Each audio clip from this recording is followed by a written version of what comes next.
ನನ್ನ ಪ್ರೀತಿಯ ಎಲ್ಲ ವೀಕ್ಷಕರಿಗೂ ನಮಸ್ಕಾರಗಳು. ಇಂದಿರಾ ಮನೆ ಅಡುಗೆಗೆ ಸುಸ್ವಾಗತ. ಇಂದಿರಾ ಮನೆ ಅಡುಗೆಯಲ್ಲಿ ಇವತ್ತು ನಾನು ವೆಜ್ ನೂಡಲ್ಸ್ ಮಾಡ್ತಾ ಇದ್ದೀನಿ. ವೆಜ್ ನೂಡಲ್ಸ್ ಮಾಡೋದಕ್ಕೆ ಮೊದಲಿಗೆ ಒಂದು ಕುಕ್ಕರ್ ತೊಗೊಂಡಿದ್ದೀನಿ. ಕುಕ್ಕರ್ಗೆ 1-2 ಸ್ಪೂನ್ ಎಣ್ಣೆ ಹಾಕ್ಕೊಳ್ತಾ ಇದ್ದೀನಿ. ಎಣ್ಣೆ ಹಾಕ್ಕೊಂಡಿದ್ದಾದಮೇಲೆ ನಾನು ಪ್ಲೈನ್ ನೂಡಲ್ಸ್ನ ಇದಕ್ಕೆ ಸೇರಿಸ್ಕೊಳ್ತಾ ಇದ್ದೀನಿ. ಇದು ಸಪ್ಪೆ ನೂಡಲ್ಸು, ಏನೂ ಇರೋದಿಲ್ಲ, ಇದರಲ್ಲಿ ಸಪ್ಪೆ ಇರುತ್ತೆ. ಇದನ್ನು ಹಾಕ್ಕೊಂಡು ಕುದಿಯೋ ನೀರಿಗೆ ಹಾಕ್ಕೊಂಡಿದ್ದೀನಿ. ಕುದಿಯೋ ನೀರಿಗೆ ಹಾಕ್ಕೊಂಡು ಸ್ವಲ್ಪ ಉಪ್ಪು ಹಾಕ್ಕೊಂಡಿದ್ದೀನಿ. ಸ್ವಲ್ಪ ಉಪ್ಪು ಎಣ್ಣೆ ಯಾಕೆ ಹಾಕ್ಕೋಬೇಕಂದ್ರೆ ಎಣ್ಣೆ ಅದು ಬೆಂದ ಮೇಲೆ ಎಲ್ಲ ಒಂದಕ್ಕೊಂದು ಅಂಟ್ಕೊಂಡ್ಬಿಡುತ್ತೆ, ಬಿಡಿ ಬಿಡಿಯಾಗಿರ್ಬೇಕಂತೇಳಿ ನಾವು ಎಣ್ಣೆ ಹಾಕ್ಕೊಳ್ತೀವಿ.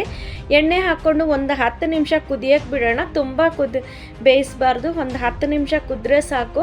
ಒಂದು ಮುಕ್ಕಾಲು ಭಾಗ ಬೇಯಬೇಕಾಗುತ್ತೆ ನೂಡಲ್ಸು, ಅಷ್ಟು ನಾವು ಬೇಯಿಸ್ಕೋಬೇಕಾಗುತ್ತೆ. ಬೇಯ್ತಾ ಇರಬೇಕಾದ್ರೆ ನಾನು ಸ್ವಲ್ಪ ಅರಿಶಿನ ಪುಡಿ ಹಾಕ್ತಾಯಿದ್ದೀನಿ.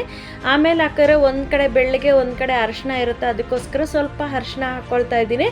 ಸ್ವಲ್ಪ ಅರಿಶಿನ ಹಾಕ್ಕೊಂಡು ಒಂದು ಚಿಟಿಕೆ ಅಷ್ಟು ಅರಿಶಿನ ಹಾಕಿದ್ದೀನಿ ಅಷ್ಟೇ. ಇದರಲ್ಲಿ ಒಂದು 1/4 ಟೀ ಸ್ಪೂನ್ ಅಷ್ಟು ಹಾಕಿದ್ದೀನಿ. ಅರಿಶಿನ ಹಾಕಿದ್ಮೇಲೆ ಒಂದು ಕುದಿ ಬಂದ ಮೇಲೆ ನೋಡಿ, ಇವಾಗ ನಾನು ಇದನ್ನು ಜಾಲರ ಬೇಸನ್ಗೆ ಸೋಸ್ಕೊಳ್ತಾ ಇದ್ದೀನಿ. ಸೈಡಲ್ಲಿ ಇಟ್ಕೊಂಡು ಸೋಸ್ಕೊಳ್ತಾ ಇದ್ದೀನಿ.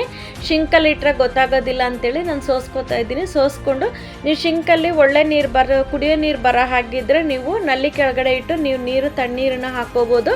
ನೋಡಿ, ನಾನು ತಣ್ಣೀರನ್ನು ಹಾಕ್ಕೊಳ್ತಾ ಇದ್ದೀನಿ. ತಣ್ಣೀರು ಹಾಕ್ಕೊಂಡಾಗ ನೂಡಲ್ಸ್ ಎಲ್ಲ ಬಿಡಿ ಬಿಡಿಯಾಗಿಬಿಡುತ್ತೆ. ನೋಡಿ, ಇವಾಗ ನೂಡಲ್ಸ್ ಆರಕ್ಕೆ ಬಿಟ್ಬಿಟ್ಟು ನಾವು ಇವಾಗ ಒಂದು ಬಾಣಲಿ ತೊಗೊಂಡಿದ್ದೀನಿ. ಬಾಣಲಿಗೆ ನಾನು ಒಂದು 4 ಸ್ಪೂನ್ ಎಣ್ಣೆ ಹಾಕ್ಕೊಳ್ತಾ ಇದ್ದೀನಿ. ಎಣ್ಣೆ ಹಾಕ್ಕೊಂಡ್ಮೇಲೆ ಅರ್ಧ ಟೀ ಸ್ಪೂನ್ ಸಾಸಿವೆ, ಅರ್ಧ ಟೀ ಸ್ಪೂನ್ ಜೀರಿಗೆ ಹಾಕ್ಕೊಳ್ತಾ ಇದ್ದೀನಿ. ಅರ್ಧ ಟೀ ಸ್ಪೂನ್ ಜೀರಿಗೆ ಹಾಕ್ಕೊಂಡಿದ್ದಾದಮೇಲೆ ಒಂದು ಸ್ಪೂನು ಕಡಲೆಬೇಳೆ ಹಾಕ್ಕೊಳ್ತಾ ಇದ್ದೀನಿ. ಕಡಲೆಬೇಳೆ ಜಾಸ್ತಿ ಹಾಕೋದೇನು ಬೇಡ, ಒಂದು ಸ್ಪೂನಷ್ಟು ಕಡಲೆಬೇಳೆ ಹಾಕ್ಕೊಂಡಿದ್ದೀನಿ. ಹಾಕ್ಕೊಂಡು ಸ್ವಲ್ಪ ಚಿಟಪಟ ಅಂತಂದಮೇಲೆ ನಾವು ಒಂದು ದೊಡ್ಡ ಈರುಳ್ಳಿನ ಹಾಕ್ಕೊಳ್ಳೋಣ. ಒಂದು ದೊಡ್ಡ ಈರುಳ್ಳಿ ಹಾಕ್ಕೊಂಡಿದ್ದಾದಮೇಲೆ ನಾವು ಇವಾಗ ಒಂದು ಕಾಲು ಕಪ್ ಕ್ಯಾರೆಟ್ ಹಾಕ್ಕೊಳ್ತಾ ಇದ್ದೀನಿ. 1/4 ಕಪ್ ಕ್ಯಾರೆಟ್ ಹಾಕಿದ್ಮೇಲೆ ಒಂದು 7-8 ಹಸಿಮೆಣ್ಸಿನ್ಕಾಯಿ ಹಾಕ್ಕೊಳ್ತಾ ಇದ್ದೀನಿ ಖಾರಕ್ಕೆ. ಒಂದು 5-6 ಬೀನ್ಸ್ ನಾವು ಸಣ್ಣಗೆ ಉದ್ದಕ್ಕೆ ಕಟ್ ಮಾಡಿ ಹಾಕ್ಕೊಂಡಿದ್ದೀನಿ. ಸ್ವಲ್ಪ ಕೇಬಜ್ಜಿ ಹಾಕ್ಕೊಂಡಿದ್ದೀನಿ, ಖಾಲಿ ಎಲೆಕೋಸು ಹಾಕ್ಕೊಂಡಿದ್ದೀನಿ. ಸ್ವಲ್ಪ ಒಂದು ಅರ್ಧ ಕ್ಯಾಪ್ಸಿಕಮ್ ಹಾಕ್ಕೊಂಡು ಎಲ್ಲ ಸ್ವಲ್ಪ ಫ್ರೈ ಮಾಡ್ಕೊಳ್ಳೋಣ. ಇದು ಒಂದು 70% ನಮಗೆ ಫ್ರೈ ಆದರೆ ಸಾಕು, ಮುಕ್ಕಾಲು ಭಾಗ ಫ್ರೈ ಆಗೋದು. ತುಂಬ ಏನು ಇದು ಬೇಯೋ ಅವಶ್ಯಕತೆ ಇಲ್ಲ, ಸ್ವಲ್ಪ ಹಸಿಯಾಗೇ ಇರುತ್ತೆ. ಇದು ಮುಕ್ಕಾಲು ಭಾಗ ಬೆಂದರೆ ಸಾಕು. ಇವಾಗ ಸ್ವಲ್ಪ ರುಚಿಗೆ ತಕ್ಕಷ್ಟು ಉಪ್ಪು ಹಾಕ್ಕೊಳ್ಳೋಣ. ನಾವು ಮೊದಲೇ ನೂಡಲ್ಸ್ಗೆ ಉಪ್ಪು ಹಾಕಿದ್ದೀವಿ, ಇದನ್ನು ನೋಡಿಕೊಂಡು ಹಾಕ್ಕೋಬೇಕಾಗುತ್ತೆ.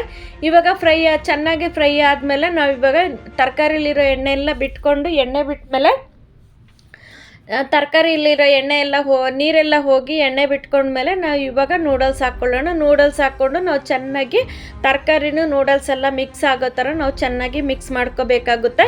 ಮಿಕ್ಸ್ ಮಾಡೋದಕ್ಕೆ ಮುಂಚೆ ನಾನು ಇವಾಗ ಇದರಲ್ಲಿ 1 to 3 ಮಸಾಲ 1-2 ಪ್ಯಾಕೆಟ್ ಹಾಕ್ತಾಯಿದ್ದೀನಿ.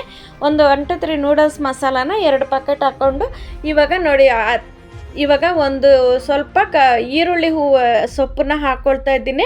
ಸ್ಪ್ರಿಂಗ್ ಆನಿಯನ್ಸು, ಈರುಳ್ಳಿ ಸೊಪ್ಪನ್ನ ಹಾಕ್ಕೊಂಡು ಸ್ವಲ್ಪ ಗಾರ್ನಿಷ್ಗೋಸ್ಕರ ನಾವು ಮಾಡಿ ನೂಡಲ್ಸ್ ರೆಡಿಯಾಗಿದೆ. ನೋಡಿ, ನೀವು ಮನೇಲಿ ಮಾಡಿ ನೋಡಿ ಹೇಗೆ ಅನ್ನಿಸ್ತು ಅಂತ. ಮಕ್ಕಳಿಗೆ ಇದು ತುಂಬ ಚೆನ್ನಾಗಿ ತಿಂತಾರೆ, ಮಕ್ಕಳಿಗೆ ಇಷ್ಟ ಆಗುತ್ತೆ.